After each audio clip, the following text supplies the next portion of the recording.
Hi, my name is Julia.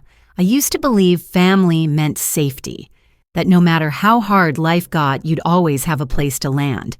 But on my 42nd birthday, I learned that love, at least in my family, had an expiration date. They handed me a suitcase. No card, no cake, just the words, "You've stayed long enough." I stood there, keys still in hand, as my mother folded a dish towel and Greg, her longtime boyfriend, sipped a beer on the couch.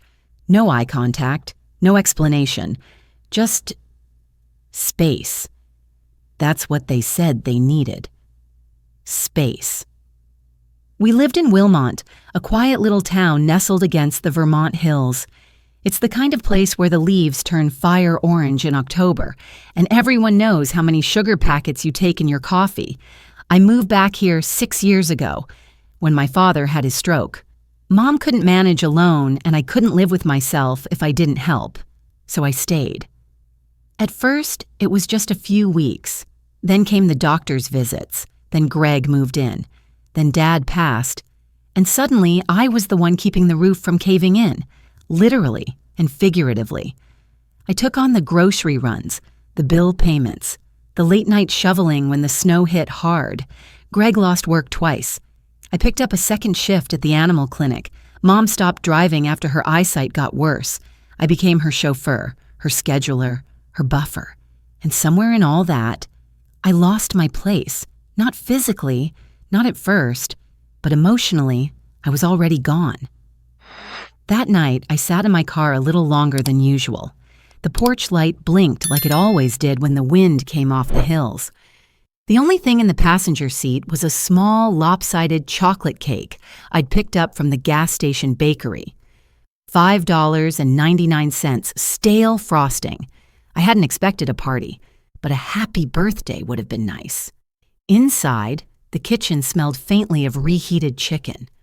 Mom sat at the table with her knitting. Greg barely looked up from the TV. No candles, no smile, just silence, heavy and stale. "You're late," Mom said. "I stayed at the clinic," I answered.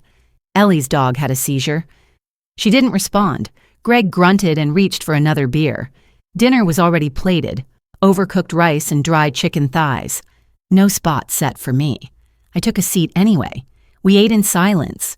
Greg's fork scraped against the plate like nails on a chalkboard. The only sounds were chewing, swallowing, and the occasional grunt from the recliner. Halfway through the meal, Lorraine, she stopped liking Mom a few years ago, set her fork down. She looked at me directly, eyes flat. "Julia, it's time." I blinked. "Time?" "You've been here long enough," Greg chimed in.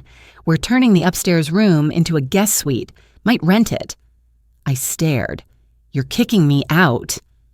"We're asking you to move on," Lorraine said gently, like I was a stranger who'd overstayed. I swallowed hard. After everything I've done, the bills, the groceries, It's not personal, Greg shrugged. I wanted to laugh. Not personal? Then why did it feel like someone had just slammed a door on my chest? I didn't yell. I didn't cry. I just nodded. "Got it," I said, standing. They didn't stop me. They didn't explain. They just let me go. Upstairs, the suitcase waited by the door, already packed. As if they knew I'd leave quietly, I sat on the edge of my bed and looked around the room. I had painted these walls, fixed that leaky window, changed out the knob on the closet door. This house had never really been mine. I was just a placeholder, a convenience. I looked at the cake, still in the plastic bag on the floor. The icing had smeared during the drive. One candle had fallen out. One candle. One person missing. One more year of pretending I mattered. I picked it up, placed it on the nightstand. Then I sat there in the dim light. Not angry, not sad, just done. The next morning I woke up before the sun, not because I couldn't sleep, but because my body had learned how to anticipate disappointment. Downstairs I could hear the kettle rattling, Greg humming along with a weather report. It was a normal Friday. To them. But upstairs, in the room they were ready to gut for an Airbnb, I was making a plan. The suitcase sat open at the foot of the bed. half-packed, just like me. I moved slowly, quietly, folded a few sweaters, tucked my photo albums in the bottom layer, a toothbrush, the charger for my phone, a pair of boots that still had mud from the spring thaw. There was no rush, because what I was about to do required precision, not panic. After I zipped the suitcase shut, I reached under the bed for my laptop. It was dusty, the lid smudged with fingerprints. It had been a while since I used it for anything other than paying their bills, and that was exactly where I would start. Electricity. I pulled up the Vermont utility login page, typed in the account number from memory. I'd memorized it after the second time the power almost got cut last winter. Name on the account, Julia Bennett, because Lorraine forgot to send in the check 5 years ago, because Greg didn't do online stuff. I hovered over the Remove Payment Method button. My finger paused. Just for a second, then clicked Water. Same process. Cancel autopay, remove card. Done. Internet. They binge-watched documentaries and small-town crime shows while I worked extra hours to keep the Wi-Fi running. Cancel. Gas. Gone. With each click, something loosened in my chest. It wasn't joy. It wasn't revenge. It was air. A breath I hadn't allowed myself in years. Next, the joint bank account. Mom had insisted we keep it. For emergencies, she said. Of course, the emergencies always seemed to involve her credit card bill or Greg's new tires. I moved everything. The $2,700 I had saved from my overtime shifts into my private account, the one I opened last year quietly during a lunch break. Transfer complete. I closed the browser. This was more than leaving. This was extraction. By 9 a.m., I was downstairs in the kitchen, sipping stale coffee, like everything was fine. Lorraine glanced up from the classifieds. "You heading to work?" "No," I said. She raised an eyebrow but didn't ask why. Didn't ask if I was okay. Didn't ask anything at all. That afternoon, I went to the storage unit just outside of town and signed a short-term lease. A quiet, concrete space, windowless, forgettable. Perfect. I paid 3 months in advance and loaded in what I could from the trunk. Suitcase, boxes of books, 2 framed photos, a coffee maker I bought but Mom claimed as hers. The man at the counter didn't ask questions, just handed me a key and said, "You got everything you need?" I paused, then nodded. I do now. Back home, I deleted my Amazon login from their devices, unlinked my Netflix profile from the smart TV, removed my name from the shared grocery rewards account, logged out of the delivery app they used to order food on my dime. It was oddly satisfying, like pulling out a thread you didn't know was wrapped around your throat. Every click, every confirmation screen was a reminder. They didn't just ask me to leave. They expected me to leave quietly and still keep the lights on, but this time I was walking out with my hands empty and my conscience clean. That evening, I walked past the dining room without stopping. Dinner was Greg's usual. Something fried, something frozen, something greasy. He didn't look up. Neither did Mom. I wondered if they had even noticed that the house was already beginning to shift. The Wi-Fi had slowed. The porch light flickered. Not because of the wind, but because the bill hadn't been paid. The silence had started to mean something different. Upstairs, I lit a single candle next to the cake I hadn't touched. The wax melted slowly, dripping into a pool by the cardboard box. I stared at it and whispered, not to anyone in particular, "This isn't your house anymore." I didn't cry. I didn't blow out the candle. I let it burn itself out.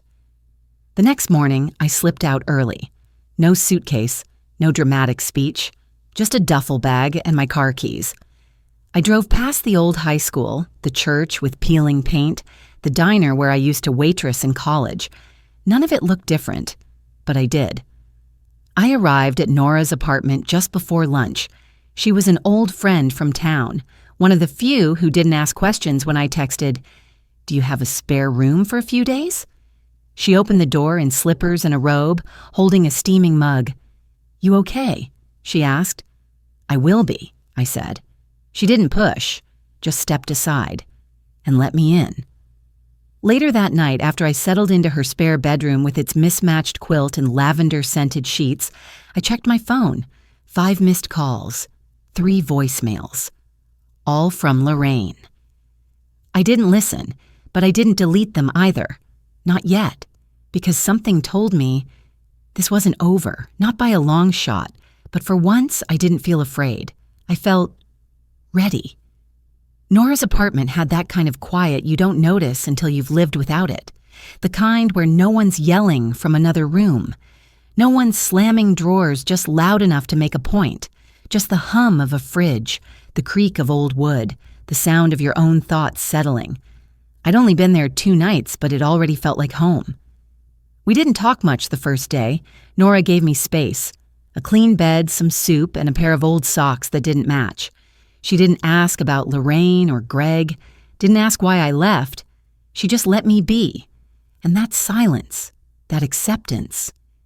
It was a kind of healing I hadn't known I needed. But silence never lasts long. Not when you've walked away from people who depend on you more than they'll admit. It started with a text from Carrie, a girl I used to work with at the clinic.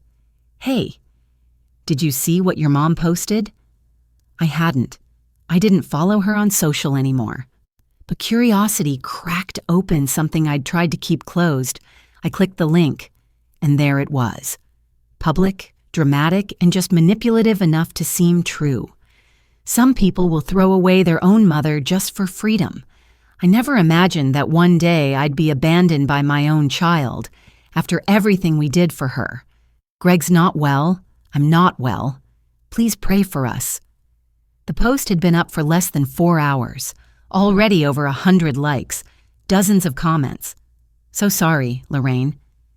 She'll come back when she realizes what she's lost. Kids today have no loyalty. I scrolled until my eyes burned. Names I hadn't heard in years. People I'd shoveled snow for, babysat for, brought medicine in the middle of flu season. They were mourning the version of the story Lorraine gave them, not the one I lived. I locked my phone and placed it face down on the nightstand. Nora was in the kitchen, humming off key and burning something on purpose. She always said toast was better a little charred. When she walked in with 2 mugs of coffee, she took one look at my face and sat beside me without a word. I slid the phone over to her. She read, quietly, then said, "So they've started telling their version." I nodded. "They're writing your story for you, Julia. Are you going to let them?" I didn't answer right away, because I wasn't sure. I didn't want to fight. I just wanted peace. But peace doesn't come freely, especially not when your silence makes room for someone else's lies.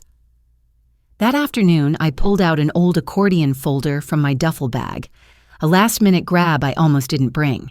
Inside were utility bills from the past 5 years, all in my name.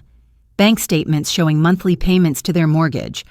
Receipts for groceries, medications, car parts. Emails with their landlord confirming repairs I'd paid for. Each document was a memory. Each memory was a sacrifice. I organized them on Nora's table, in neat piles by category, by date. Nora passed by with a cup of tea and said softly, "That's your insurance, you know." I looked up. "What do you mean?" She smiled faintly. "Truth has a paper trail. Let them talk. When the time comes, you'll be ready." By the next morning, the storm had reached its second wave. Greg posted, a rambling, aggressive status that reeked of beer and bitterness. I took her in when she had nowhere to go, and now she's run off, leaving us with unpaid bills and no warning. People should know what kind of daughter Julia really is. Attached, a blurry photo of the empty driveway and a sink full of unwashed dishes. Like that was proof. The comments were sharper now. "What a shame. You gave her too much. Some people are just users." They were winning. Because I wasn't speaking. Because all they saw was silence. And silence looks a lot like guilt when you don't have context. That evening, while Nora stirred soup on the stove, I sat with my laptop and opened a new document. At the top, I typed, "You asked me to leave. So now I am." I didn't post it. Not yet. But I wrote it anyway. Paragraph by paragraph. Not emotional, not angry, just truth. I described how I came back when Dad had his stroke. How I stayed, how I paid the bills when the checks bounced, how I gave up vacations, birthdays, basic self-care, just to keep their life stitched together.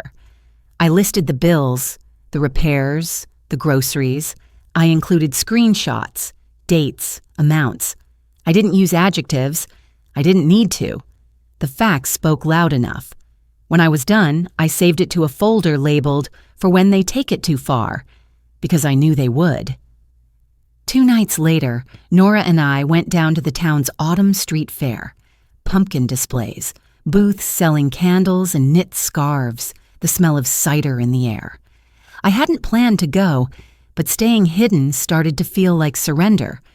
As we wandered past the stalls, I heard it. Just behind me, loud enough for people to notice. Greg, standing by the apple bobbing booth, holding court. She just walked out. No warning, after all we gave her. This generation, no backbone, no respect. I worked 2 jobs while she sat upstairs pretending to be tired. Someone beside him murmured. Another nodded, but not everyone. A woman whispered near the pie booth, just loud enough for me to hear. Didn't she pay their bills? My sister said she saw Julia fixing their porch roof last spring. Another added, funny how now they suddenly need help again. Weren't they always bragging that they didn't owe her anything? The tide was turning. That night, back in Nora's apartment, I scrolled through my phone in silence. There it was, a message from someone I hadn't heard from in years, Mrs. Adler, my high school English teacher. Julia. I saw what they posted. I just want you to know I always saw how hard you worked. I'm sorry no one said anything before. I read it 3 times. Not because I didn't believe her, but because it had taken so long to hear those words. Nora sat beside me, sipping her tea. "You're not invisible anymore," she said. I smiled, just a little, because the truth was starting to breathe again, and so was I. The morning I posted the truth, I didn't wear armor. I didn't rehearse. I didn't ask Nora if I was doing the right thing. I just woke up, made coffee, fed her elderly cat, and sat down at the kitchen table. The same table where I'd once cried over a phone bill I couldn't pay. The same table where, 3 nights ago, I spread out every receipt, invoice, and silent proof that I had mattered, even when they said I didn't. I opened the document I'd titled, "For when they take it too far." They had. The lies were no longer whispers. Greg was talking at the gas station. Lorraine had called Nora's landlord, accusing her of harboring my unstable daughter. A neighbor messaged me, asking if I was okay mentally, as if silence was a symptom of sickness, not survival. So I posted. It wasn't a rant. It wasn't a cry for pity. It began like this. You may have heard a version of the story from my mother and her partner. This is mine, and unlike theirs, I brought receipts. I laid it out simply.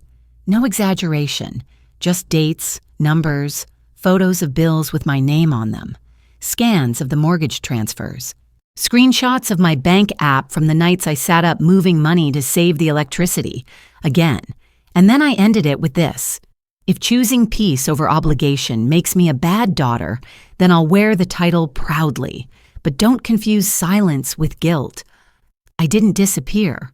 I walked away then after carrying too much for too long. I hit post, then I turned off my phone and went for a walk. Wilmot isn't a big town, but it has enough turns and trails that you can disappear for an hour without running into anyone, if you know where to go. I walked past the post office, the grocery store, and the old hardware shop where Mr. Leary used to let kids take free screws and buttons from a cracked jar near the register. And by the time I came back, I felt still nervous, still unsure, but lighter. When I turned my phone back on, it buzzed so hard I thought it might break in two. Nora looked up from her crossword. "That's either very good or very bad. Or both," I said. The post had exploded. Hundreds of reactions, dozens of shares, over 100 comments, and the tone was very, very different this time. "I had no idea you went through all that. This is heartbreaking and so familiar. Thank you for speaking up.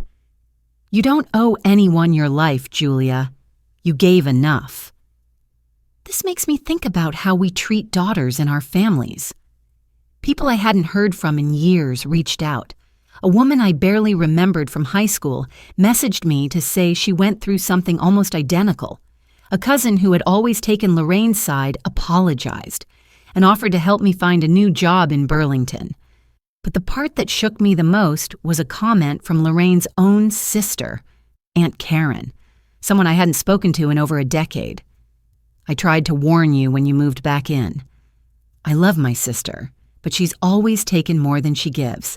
I'm sorry, Julia." That night, Greg posted again, a short, seething message that read, "People will believe anything if it's got a pretty font and a sob story." He didn't tag me, but everyone knew who he meant. It didn't matter. The damage, or maybe the healing, had already begun. 2 days later, I went to the farmer's market. I expected stares. I expected whispers.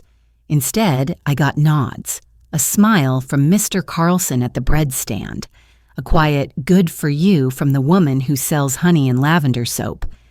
Not all approval, not all support, but a shift. I wasn't the runaway daughter anymore. I was the one who dared to tell the truth and show the receipts. That afternoon, Lorraine called. Twice. I let it ring. Then she texted, "I think you've said enough. Take it down before people start asking questions about your real past." I stared at the message for a long time. There it was again. That old thread of shame. The implication that my story didn't belong to me. That speaking up was betrayal. But something had changed. I didn't feel like I owed her silence anymore. So I replied, "People should ask questions. It's about time."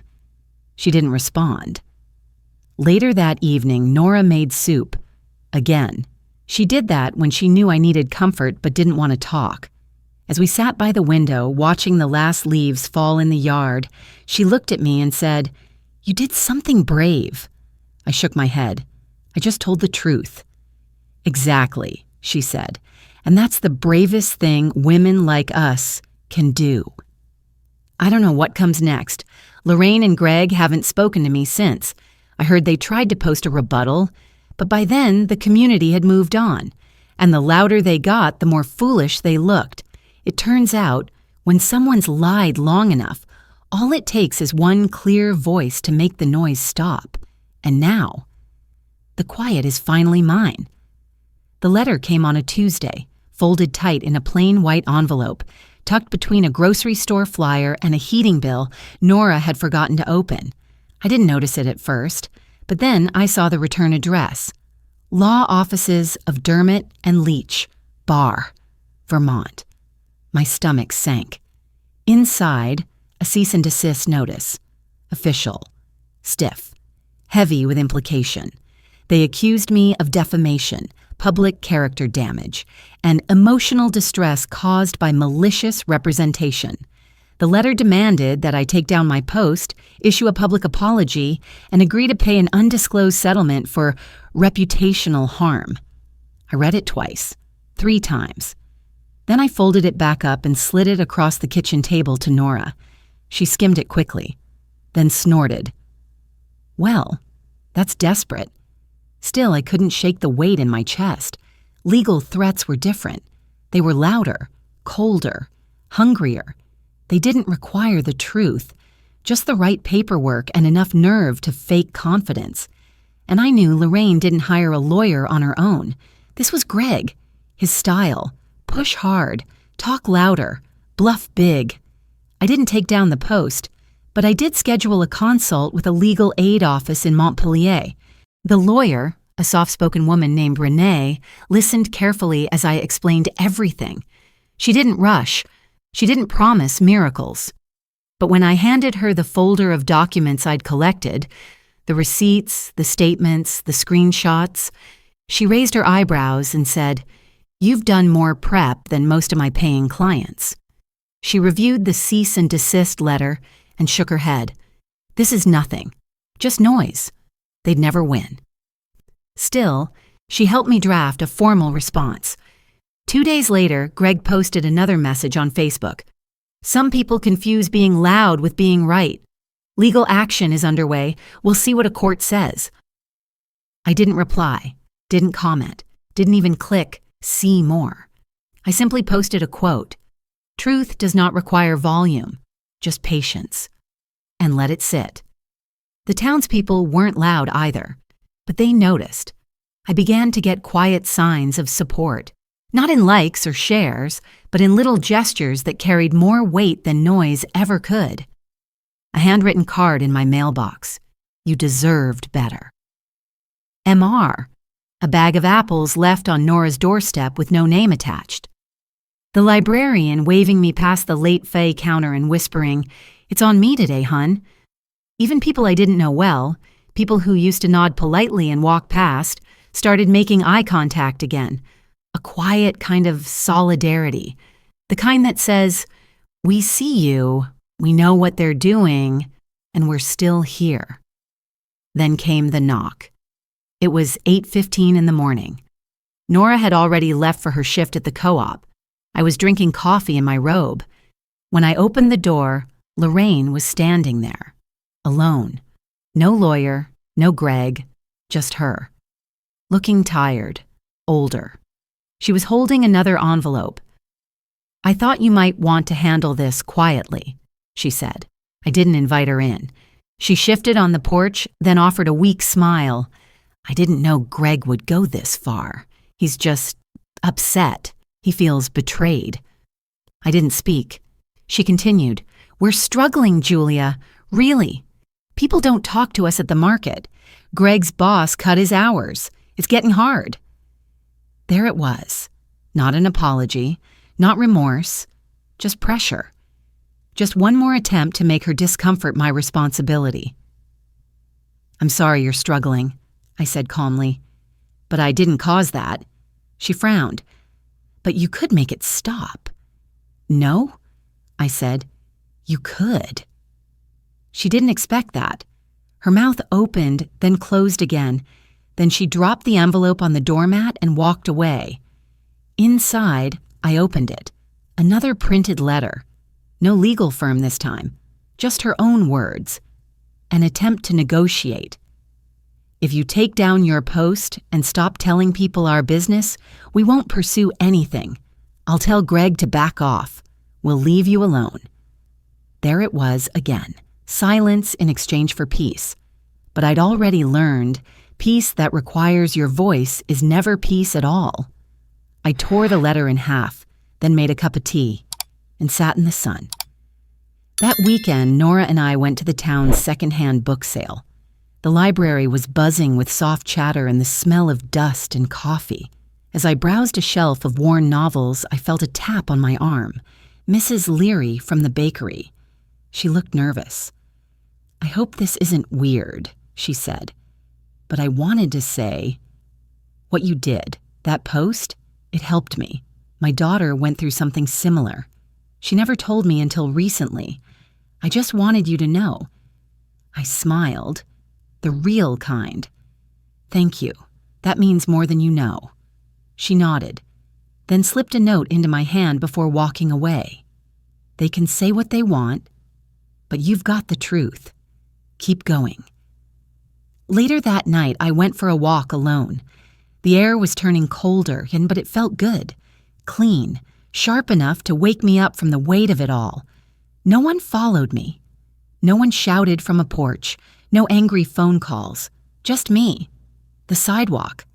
And a steady awareness that they were losing their grip. Because once you speak up, they can't undo it. They can't shrink you back into the small, quiet thing they controlled.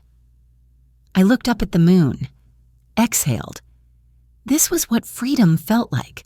Not loud, not angry, just firm and earned. There was no dramatic move-in day, no ribbon cutting, no friends in overalls carrying boxes and blasting music. Just me, a borrowed truck, and Nora in a Red Sox cap with her sleeves rolled up. "Looks smaller than the pictures," she said, peering into the tiny cottage. "I like that," I replied. It sat on the edge of a gravel road just south of Wilmont. 1 bedroom, a patchy front yard, paint chipping on the shutters, but it had a door that locked from the inside, and no one else had a key. That, to me, was luxury. We unloaded my things in under an hour. Most of it was thrifted or donated. Some I'd pulled from storage. The blue sweater I almost forgot I loved, a box of old journals, a chipped mug I once bought in a moment of hope. Nora helped me hang a curtain rod. When she left, she didn't say, "Call if you need anything."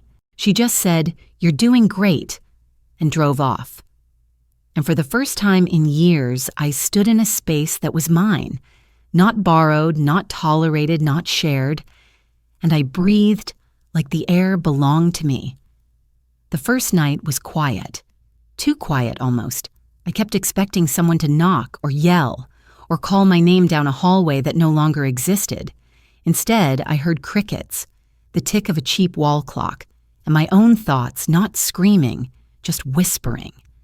I slept on a mattress on the floor, no bed frame, no headboard, just soft sheets and a blanket that smelled like lavender and old cedar. And it was enough.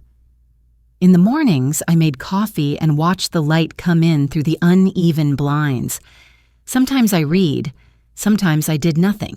The silence no longer scared me. It felt earned. And slowly, I started adding things back, but only the ones I chose. I applied for a part-time job at a local bookstore. The manager, a kind man in his 60s named Richard, called me back the next day. "We could use someone steady," he said. "You seem like the steady type." I smiled. He gave me a key after my second shift, not because I asked, because he trusted me. That mattered more than he probably knew. I bought a second-hand desk from a woman down the road. She gave me a discount after recognizing my name. "I read your story," she said gently. "You reminded me of my daughter. I hope she finds the courage to leave, too." We stood in silence for a moment, the kind that binds two strangers who somehow understand each other completely. On Saturdays, I started baking again. Not for anyone else, just for me. Pumpkin bread, oatmeal cookies, banana muffins with too many chocolate chips. The kitchen always smelled like something warm by 10 a.m., and that was more comforting than any therapy session I'd ever paid for. I didn't post photos, didn't invite people over. It wasn't about showing anything, it was about feeding myself. Finally. One afternoon, I drove past my old house, not on purpose. My route home from the bookstore took me that way. The porch light was off. The flower pots I used to water were cracked and dry. The railing was sagging.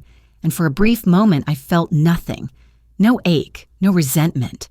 Just distance. The good kind. Lorraine hadn't contacted me again. Greg either. Their noise had faded into the background. Maybe they found someone else to talk about. Maybe people stopped listening. I didn't care. That wasn't my business anymore. I began making lists. Not to-do lists. To become lists. They were simple. Say yes only when I mean it. Sit in the sun at least once a day. Trust slowly but fully. Cry when needed, not later. Never shrink to fit. Forgive when I'm ready. Not when others expect it. I taped the list to the fridge. Sometimes I forgot it was there. Other days, I read it aloud like a mantra. One Thursday morning, I opened a letter that had no return address. Inside was a photo, an old one. Me, around 10 years old, holding a birthday cake, face lit up with candles. On the back, written in blocky cursive, "You were always the light, even when no one saw it." No signature, no explanation, just grace. I slipped the photo into a small frame, put it by the window, let it catch the light again. By the third month in the cottage, I had a rhythm. Wake up, Coffee, bookstore, home, walks. Phone calls with Nora that ended in laughter. Letters from people who now saw me, not as broken, but whole in progress. And sometimes I still felt sadness. It didn't leave all at once, but now it came like weather, not a permanent storm. Just passing clouds. And I had learned to wait it out without losing myself in the gray. I wasn't healed, but I was healing. And that was enough. Because healing isn't loud. It's not flashy. It's not a grand reveal. It's a choice made daily in silence without applause. And finally, for the first time in my life, the only voice I needed to hear was my own.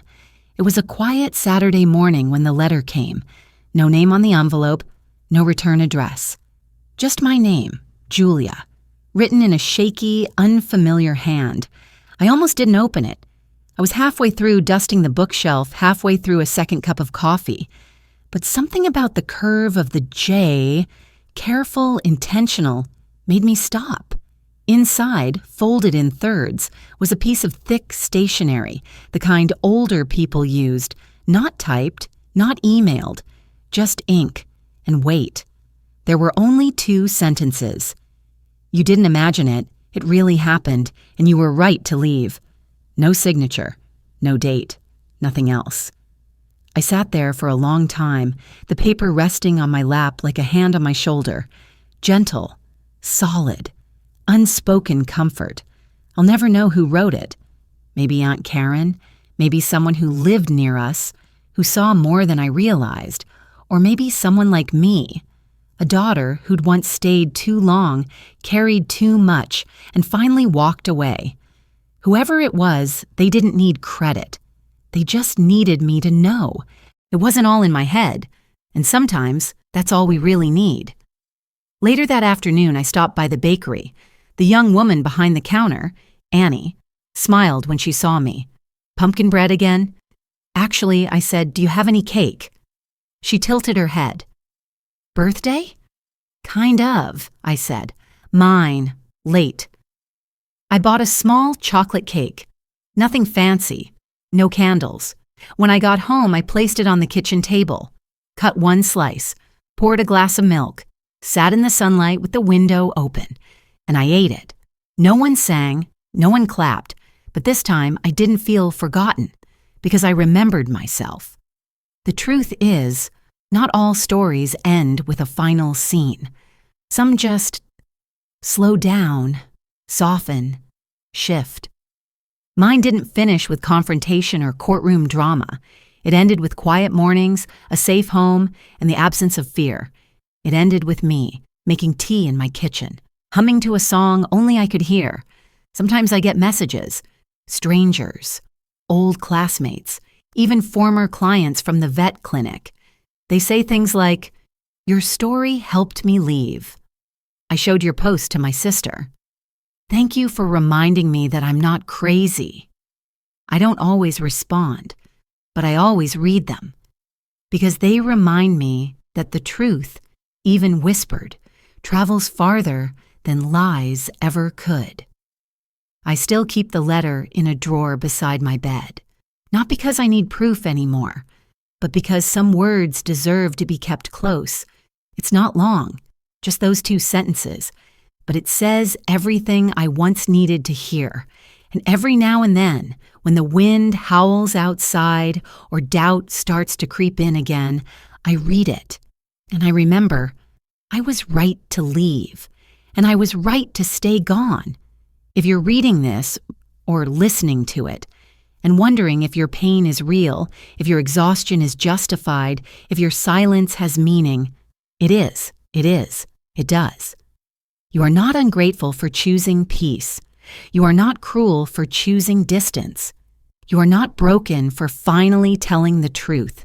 You are just someone learning to breathe in your own space. And that is beautiful.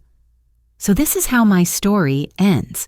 Not with revenge, not with applause, but with a slice of cake, a letter with no name, and a morning that belonged to me, completely, and for the first time in a long time. That was more than enough. This wasn't a story of revenge.